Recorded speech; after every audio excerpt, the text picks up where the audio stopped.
성도 여러분, 안녕하십니까? 즐겁고 행복한 수요일을 맞으셨습니까? 오늘은 수요 신앙 강좌가 있는 수요일인데요. 여러분들께서 보시다시피 오늘 폭설이 예보되어 있습니다. 하필이면 시간도 3시부터 시작되네요. 물론 저는 여러분들이 말씀에 대한 뜨거운 열정으로 폭설을 뚫고 눈을 녹이시면서 교회로 모이실 거라고 믿어 의심치 않습니다만, 여러분의 안전을 위해서 오늘 신앙 강좌는 다음 주로 연기하는 것이 옳겠다, 이렇게 생각을 했습니다. 저희 시무장로님들께서 수요일에 오셨던 분들께 아마 연락을 개별적으로 취하실 텐데요. 혹시라도 오시는 분이 없도록 여러분들께서도 주변에 앉으셨던 분들, 기억나는 분들 계시면 카톡 하나라도 보내주셔서 오늘 스노우 스톰 속에서 헛걸음 하시는 분이 없으시도록 도와주시면 감사하겠습니다. 다시 정확하게 말씀드립니다. 오늘 수요 신앙 강좌는 없습니다. 성경 공부에 대한 것은요, 다음 주로 연기해서 다음 주에 들으시는 것으로 하고요. 대신에 내일부터 이어지는 우리 김종현 목사님의 새벽 묵상과 통독 가이드를 통해서 말씀을 계속해서 읽어 가시기 바랍니다. 자, 오늘 통독 본문 보도록 하죠. 오늘은 민수기 21장부터 23장까지의 말씀을 보겠습니다. 어제 말씀드렸던 것처럼 민수기 20장부터 40년의 광야 생활을 마치고 새로운 세대가 마지막 광야 생활을 하면서 가나안 땅을 향해 나아가는 그런 장면들이 등장하게 됩니다. 20장부터 시작이 되는데요. 이스라엘 백성들은 지금 에돔 근처에 와 있습니다. 어제 말씀 끝부분에서 이스라엘 백성들이 에돔을 지나가겠다, 허락해달라, 이렇게 얘기했다가 에돔 왕에게 퇴짜를 맞는 장면이 나오죠. 여러분, 지도를 보시면 제가 앞에 지도를 하나 보여드리는데요. 초록색 길이 바로 이스라엘 백성들이 갔던 길로 추정이 되는 이제 그런 길인데, 보시면 에돔 근처를 이렇게 빙 도른 다음에 그 이스라엘 민족들이 사해 동편으로 올라가는 것을 보실 수가 있습니다. 이렇게 계속 위로 올라가는 것이 바로 오늘 통독 본문의 내용입니다. 21장에서 이제 에돔과 모압을 돌아서 사해 동편 지역으로 올라간 이스라엘 백성들은 그들과 맞서 싸우려고 나온 아모리 왕 시혼과 바산 왕 옥을 각각 격파하면서 요단 동편 지역을 손에 넣습니다. 자, 이렇게 이스라엘이 승승장구하자 불안해진 존재가 있었습니다. 바로 모압의 왕 발락이었습니다. 이스라엘은 사실 지금 에돔하고 모압은 건드리지 않고 그냥 위로 올라가서 그 위에 있던 아모리와 옥을 쳤습니다. 그런데 이제 에돔은 벌써 이미 이스라엘의 사정권에서부터 벗어나 있어서 안심할 수 있었던 반면에 모압은 지금 이스라엘이 그 모압의 앞마당에서 시온과 싸우고 옥과 싸우고 그리고 나서 또 모압 앞에 와가지고 모여서 이렇게 있으니까 불안할 수밖에 없었습니다. 그렇다고 시온과 옥을 보니까 이스라엘과 맞서 싸우겠다고 나갔는데 패배했거든요. 그런 꼴을 보고 나니까 이제 모압 입장에서는 이게 지금 확실한 승산이 없다면 이스라엘을 공격하러 나가는 것도 불안한 상황이었습니다. 이러지도 저러지도 못하는 거죠. 내버려 두기도 뭐하고 공격하기도 뭐하고. 그래서 모압 왕 발락이 꾀를 냅니다. 유명한 점술가인 발람을 불러서 이스라엘을 저주하게 하자라는 이제 그런 계획이었습니다. 그래서 여기서부터 여러분들이 잘 아시는 발람의 스토리가 시작됩니다. 오늘 말씀 22장에서는 발람이 발락을 따라가기로 이제 결정을 하는데, 여러분 익히 아시는 대로 여호와의 사자가 그 길을 막았습니다. 그런데 그 여호와의 사자는 오직 발람이 타고 가던 나귀의 눈에만 보였습니다. 그 결과 나귀가 자꾸만 앞으로 가려고 하지 않는 통에 발람이 화를 내다가 여호와의 사자를 뒤늦게 보게 됩니다. 그리고 여호와의 사자는 발람에게 이스라엘을 저주하지 말고 오히려 축복하도록 지시합니다. 그리고 실제로 발람은 23장에서 또 그 뒤에서 계속해서 이스라엘을 축복하게 됩니다.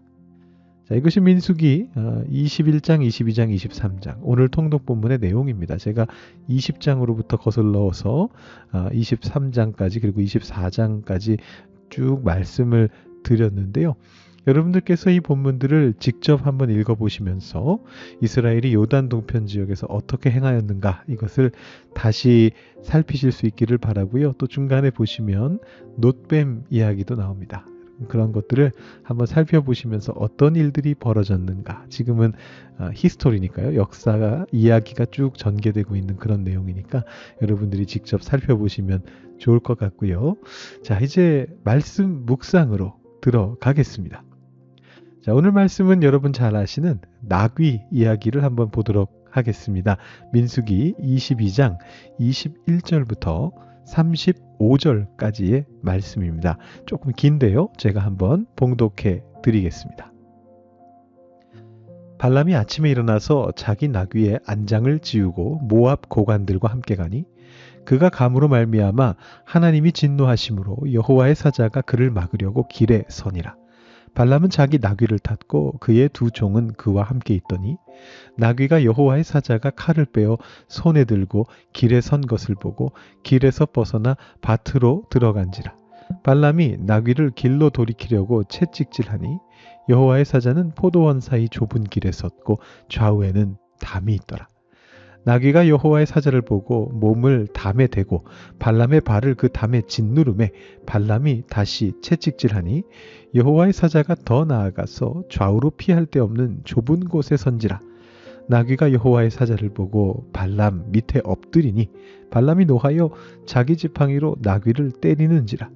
여호와께서 나귀 입을 여시니 발람에게 이르되 내가 당신에게 무엇을 하였기에 나를 이같이 3번을 때리느냐. 발람이 나귀에게 말하되 네가 나를 거역하기 때문이니 내 손에 칼이 있었다면 곧 너를 죽였으리라. 나귀가 발람에게 이르되 나는 당신이 오늘까지 당신의 일생 동안 탄 나귀가 아니냐. 내가 언제 당신에게 이같이 하는 버릇이 있었더냐. 그가 말하되 없었느니라. 그때 여호와께서 발람의 눈을 밝히심에 여호와의 사자가 손에 칼을 빼들고 길에 선 것을 그가 보고 머리를 숙이고 엎드리니 여호와의 사자가 그에게 이르되 너는 어찌하여 내 나귀를 이같이 3번 때렸느냐. 보라, 내 앞에서 내 길이 사악함으로 내가 너를 막으려고 나왔더니 나귀가 나를 보고 이같이 3번을 돌이켜 내 앞에서 피하였느니라. 나귀가 만일 돌이켜 나를 피하지 아니하였다면 내가 벌써 너를 죽이고 나귀는 살렸으리라. 발람이 여호와의 사자에게 말하되 내가 범죄하였나이다. 당신이 나를 막으려고 길에 서신 줄을 내가 알지 못하였나이다. 당신이 이를 기뻐하지 아니하시면 나는 돌아가겠나이다. 여호와의 사자가 발람에게 이르되 그 사람들과 함께 가라. 내가 네게 이르는 말만 말할지니라. 발람이 발락의 고관들과 함께 가니라. 아멘. 하나님께서 어제에 이어서 오늘도 굉장히 해학적인 모습을 보여주고 계시네요. 이 발람과 나귀의 이야기는 참 유명한 이야기입니다. 제가 전에 한번 이 말씀으로 설교를 한 적이 있습니다. 근데 오늘은 설교가 아니고요. 묵상으로 가겠습니다. 제가 느낀 점을 그냥 그대로 들려드린다라는 그런 말씀입니다. 우리 지지난 시간 우리 수요 신앙 강좌 들어주신 분들은 이게 무슨 차인가 조금 감이 오실 것 같습니다. 여러분 이 스토리는 상당히 직관적이고 또 매우 생동감 있습니다. 이렇게 보고 있으면 눈앞에서 이렇게 그려집니다. 여러분 나귀가 어떤 존재인지 아시죠? 나귀는 고집이 센 그런 존재입니다. 우화 속에서는 나귀가 멍청한 동물로 많이 등장하는데요. 사실은 나귀는 전혀 멍청하지 않다고 그럽니다. 오히려 엄청나게 똑똑하다고 합니다. 너무 똑똑하다 보니까 주인의 명을 거부할 때가 많아서 멍청한 동물로 오해받는 동물이 바로 나귀입니다. 그런데 이 본문에 등장하는 나귀는 바로 그런 영민함을 보여주고 있죠. 흔히 나귀가 멍청하고 우둔하다 생각하는데 실제로는 오늘 본문 여기에서는 이 나귀가 멍청하고 우둔하게 행동하는 것처럼 보이지만 사실은 가장 지혜롭고 영민하게 행동하고 있습니다. 벌써 여기서부터 아이러니가 느껴지시죠? 이건 해학이 나올 수 있는 아주 절묘한 조건입니다. 그런데요, 사실은 이것은 그림의 한 부분일 뿐입니다. 더 큰 아이러니가 이 이야기 속에 등장합니다. 바로 발람이죠. 여러분, 발람은 어떤 사람입니까? 여러분 잘 모르시죠? 그냥 이 이야기 속의 등장인물로만 알고 계시죠? 학자들의 연구에 따르면 발람은 이 당시에 가장 이름을 날리던 점술가입니다. 점술가에 대한 이미지가 이 당시에는 지금하고 달랐잖아요. 지금은 점술가가 아무리 이름을 날려봤자 그래도 약간 뭐 사기꾼 같은 느낌이 들고, 점술가래봤자 그 사람이 뭐 대단하냐 이런 생각이 들겠지만, 이 당시는 점술가가 굉장히 사회적으로 존경받던 직업이란 말입니다. 그 중에서도 세계적으로 유명한 이 발람은 출신지가 메소포타미아거든요. 이 모압으로부터 엄청나게 멀리 떨어진 곳에 있는 사람인데, 여기까지 그 명성이 흘러 넘칠 정도로 위대하고 유명한 그런 존재인 것입니다.